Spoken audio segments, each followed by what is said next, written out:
প্রিয় ছাত্রছাত্রীরা, আজকের পর্বে আলোচনা করব তোমাদের উচ্চ মাধ্যমিক অর্থাৎ থার্ড সেমিস্টার।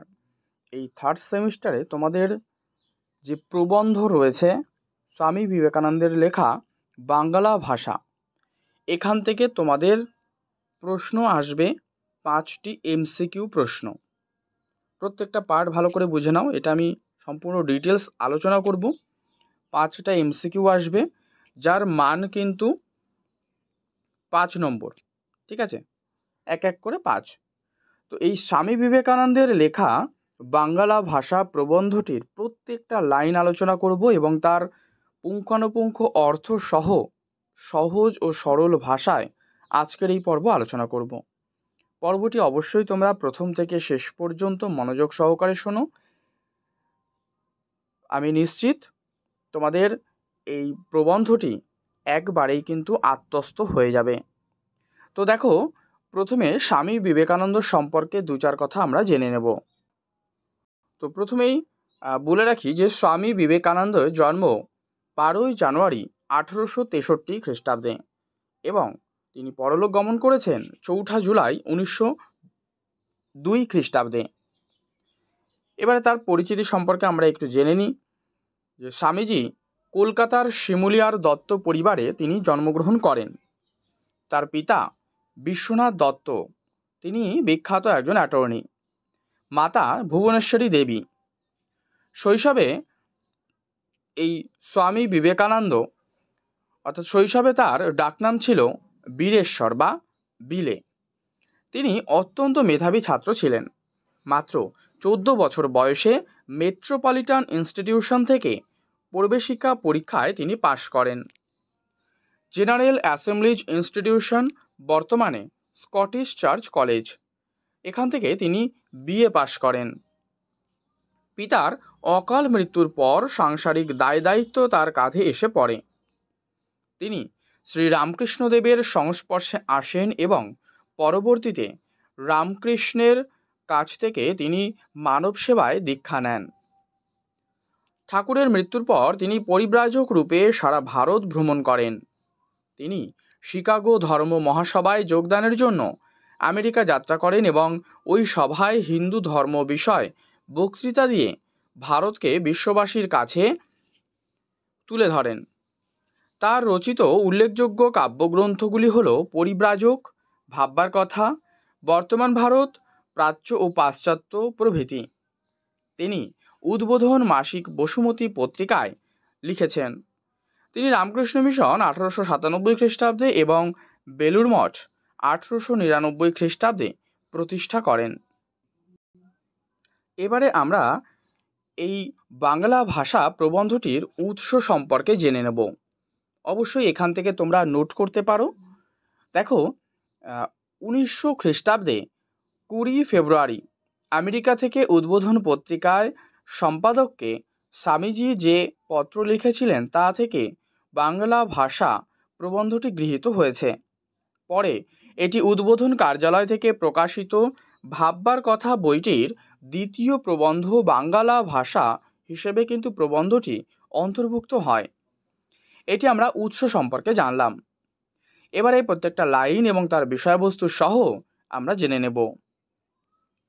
তো দেখো, এখানে বলা হচ্ছে যে আমাদের দেশে প্রাচীনকাল থেকে সংস্কৃতই সমস্ত বিদ্যা থাকার দরুন বিদ্বান এবং সাধারণের মধ্যে একটা অপার সমুদ্র দাঁড়িয়ে গেছে। তো এই জায়গাটা শুরু করার আগে আমি একটু বলি যে স্বামীজি তার এই প্রবন্ধে অর্থাৎ বাংলা ভাষা প্রবন্ধে বাংলা ভাষার অন্তর্নিহিত যে সম্ভাবনার কথা তিনি এখানে বলেছেন এবং প্রবন্ধের শুরুতে তিনি কিন্তু আমাদের দেশের এই যে প্রথম লাইনটা যেটা দেওয়া রয়েছে যে প্রাচীনকাল থেকে যে সংস্কৃত ভাষা এবং তার পণ্ডিতদের সাথে সাধারণ মানুষের মধ্যে যে একটা পার্থক্য, সেটা কিন্তু একটা অপার সমুদ্রের মতন, মানে সমুদ্র যেমন শেষ নেই কিনারা নেই, ঠিক সেরকম তিনি সে কথাই কিন্তু এখানে তুলে ধরেছেন। এবং এখানে বলছেন যে বুদ্ধ থেকে চৈতন্য, রামকৃষ্ণ পর্যন্ত যারা লোকহিতায় এসেছেন তারা সকলেই সাধারণ লোকের ভাষায় সাধারণকে কিন্তু শিক্ষা দিয়েছেন। অর্থাৎ দেখো, এখানে এই যে গুরুগম্ভীর সংস্কৃত ভাষায় পণ্ডিতগণ সাধারণ মানুষের থেকে কিন্তু নিজেদেরকে আলাদা রেখে আপন কৌলিন্যে সেটা কিন্তু বজায় রাখতে বেশি স্বাচ্ছন্দ্য বা পছন্দ করতেন। তো স্বামীজি তার এই জায়গাতেই জাতীয় পাণ্ডিত্যের সমালোচনা করেছেন এবং তার কথায় বুদ্ধ, শ্রী রামকৃষ্ণ, শ্রী চৈতন্যের মতো যারা ব্যক্তিত্বরা যখন লোকহিতায় এসেছেন, তখন আপনাদের যে শিক্ষা, সেই শিক্ষাকে সাধারণ মানুষের ভাষায় সকলের মধ্যে কিন্তু বিতরণ করেছেন। বলছে পাণ্ডিত্য অবশ্য উৎকৃষ্ট, কিন্তু কটমট ভাষা।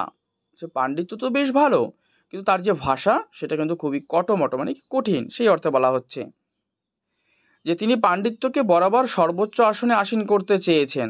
তার সাথে সাথে কি পাণ্ডিত্যের যে কটমট, অপ্রাকৃতিক কল্পিত ভাষার সমালোচনাও কিন্তু তিনি করেছেন। হ্যাঁ, বলছে তাতে ছাড়া কি আর পাণ্ডিত্য হয় না? চলিত ভাষায় কি আর শিল্প নৈপুণ্য হয় না? এটা বলছে। স্বাভাবিক ভাষা ছেড়ে একটা অস্বাভাবিক ভাষা তৈরি করে কি হবে? মানে তার কথায় যে পাণ্ডিত্য কি এই ভাষাতে জাহির করতেই হবে? তার মানে এই প্রশ্নটা জাগে যে তাহলে চলিত ভাষায় কি শিল্প নৈপুণ্য হয় না? এই প্রশ্নটা জাগছে। তখন বলছে এই যে স্বাভাবিক ভাষা, এটা ছেড়ে যদি একটা অস্বাভাবিক ভাষা তৈরি করে তাহলে কি হবে? তখন তার কথায় মানে যে ভাষায় ঘরে কথা কও তাতেই তো সমস্ত পাণ্ডিত্য গবেষণা মনে মনে করো। মানে আমরা যে ভাষায় কথা বলি সেই ভাষাতেই তো আমরা সমস্ত পাণ্ডিত্য বা গবেষণা এগুলো মনে করি। কিন্তু দেখো এখানে বলছে পরের লাইনেই যে তবে লেখবার বেলা ও একটা কি কিম্ভূত কিমাকার উপস্থিতি করো। মানে লেখার সময় আমরা কিন্তু সেই একটা ভয়ানক ভাষা যেন উপস্থিত করি কেন, এটা বলছে, মানে কিম্ভূত কিমাকার। হ্যাঁ, তাহলে এরকম অত কঠিন ভাষা আমরা লেখার সময় লিখি কেন, এটা বলছে। যে ভাষায় নিজের মনে দর্শন বিজ্ঞান চিন্তা করো, 10 জনে বিচার করো, সে ভাষা কি দর্শন বিজ্ঞান লিখবার ভাষা নয়? মানে বলছে স্বামীজি যে আমরা যে ভাষায় এই যে দর্শন, বিজ্ঞান বা 10 জনের বিচার করি, সেটা কি দর্শন, মানে সেই ভাষা কি দর্শন বা বিজ্ঞান এগুলো লেখার জন্য কি উপযুক্ত নয়? এটা বলছে। তা আমরা সেই ভাষাতেও তো লিখতে পারতাম। বলছে যদি না হয় তো নিজের মনে এবং 5 জনে ও সকল তত্ত্ব বিচার কেমন করে করো? বলছে সেই ভাষা যদি তুমি লিখতেই না পারো, যেটা তুমি মাথায় ভাবছো, তাহলে ওই 5 জনের সম্পর্কে তুমি তার যে তত্ত্ব সেটা কিভাবে বিচার করবে, কিভাবে বিচার করা হবে? স্বাভাবিক যে ভাষায় আমরা মনের ভাব প্রকাশ করি, যে ভাষায় ক্রোধ দুঃখ ভালোবাসা জানাই, তার চেয়ে উপযুক্ত ভাষা হতে পারেই না। মানে আমরা যে ভাষায় আমাদের এই যে মনের ভাব যেটা প্রকাশ করি বা কথা বলি, যে ভাষায় আমরা রাগ দুঃখ ভালোবাসা প্রকাশ করি বা দেখাই, তো এর থেকে ভালো আর ভাষা কোনোটাই হতে পারে না। সেই ভাব, সেই ভঙ্গি, সেই সমস্ত ব্যবহার করে যেতে হবে। মানে সেই সমস্ত ভাব ভঙ্গি ব্যবহার ওগুলো কিন্তু আমাদেরকে করে যেতে বলেছে, যে মনে যেটা তুমি ভাবছো সেই ভাষাটাকেই তুমি কিন্তু লেখো। তাই বলছে যে এই জাতীয় ভাষার যেমন জোর, তেমনি অল্পের মধ্যে অনেক এবং তেমনই কিন্তু নমনীয়। অর্থাৎ স্বামীজির কথায় তৈরি ভাষা এমন হওয়া কিন্তু খুবই মুশকিল। তাই বলছে যে তেমন কোনো তৈরি ভাষা কোনো কালে হবে না। ভাষাকে করতে হবে যেমন সাফ ইস্পাত, মানে পরিষ্কার ইস্পাতের মতো করতে হবে ভাষাকে। ঠিক আছে, এটা স্বামীজি বলছেন। তাকে দুমড়ে মুচড়ে যা ইচ্ছা করো না কেন, আবার যা ছিল সেটাই যেন হবে। ঠিক আছে, তাই করতে বলেছেন কে? স্বামীজি। তো বাংলার সংস্কৃতর গদাই লস্করি চাল বলে তার ক্রমশ অস্বাভাবিক হয়েও যাচ্ছে ভাষা উন্নতির উপায় ও লক্ষণ। এটাই বলছে যে ওই একই চাল নকল করে অস্বাভাবিক হয়ে যাচ্ছে, তাই না? তো তখন বলছে ভাষা হচ্ছে উন্নতির প্রধান উপায় এবং লক্ষণ। এটা প্রথম স্ট্যান্জা। পরের পাড়ায় বলছে যদি বলো ও কথা বেশ, মানে তুমি যদি বলো যে ওটাই ভালো, হ্যাঁ, তখন কি হবে?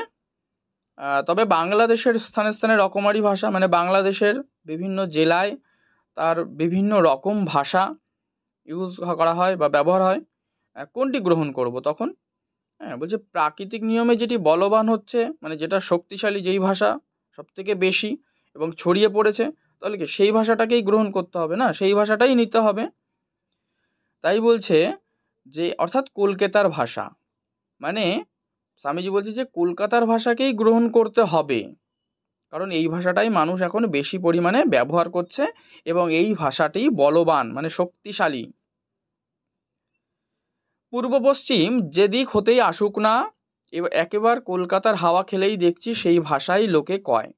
মানে যে দিক থেকেই আসুক না কেন, সে উত্তর দক্ষিণ পূর্ব পশ্চিম যাই হোক না কেন, যেদিক থেকেই আসুক না কেন, কলকাতার হাওয়া খেলেই কিন্তু মানুষ সেই ভাষাতেই কথা বলে। ঠিক আছে। যোগাযোগ ব্যবস্থার উন্নতির সাথে সাথে পূর্ব পশ্চিমে ভেদ উঠে যাবে, যেটা পরের লাইনেই বলছে। বলছে যে পূর্ব পশ্চিম যেদিক থেকে আসুক না কেন, হ্যাঁ, কলকাতার হাওয়া খেলে দেখছিস ভাষায়, সেই ভাষায় লোকে কথা বলে। বলছে তখন প্রকৃতি আপনিই দেখিয়ে দিচ্ছেন যে কোন ভাষা লিখতে হবে।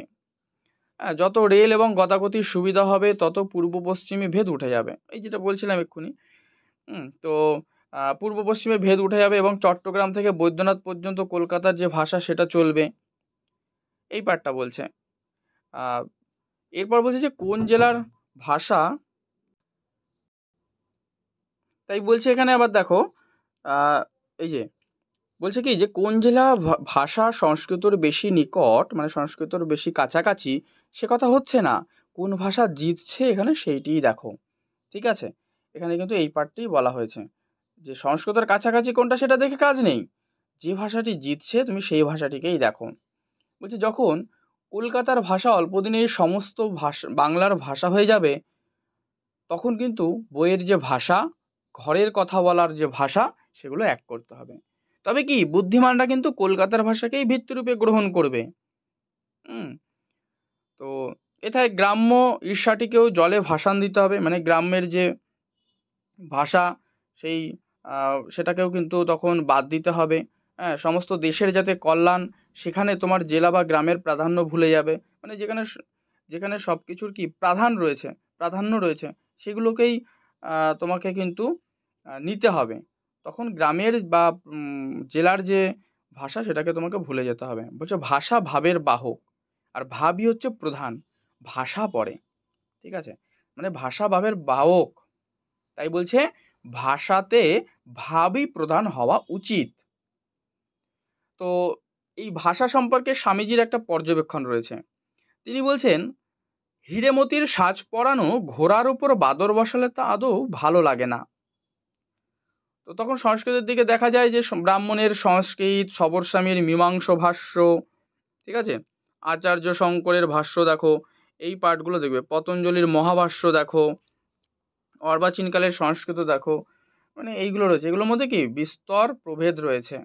আর এর থেকেই বোঝা যায় যে মানুষ যখন বেঁচে থাকে তখন জ্যান্ত কথা বলে, আর মরণের সময় সে মৃত ভাষায় কথা বলে।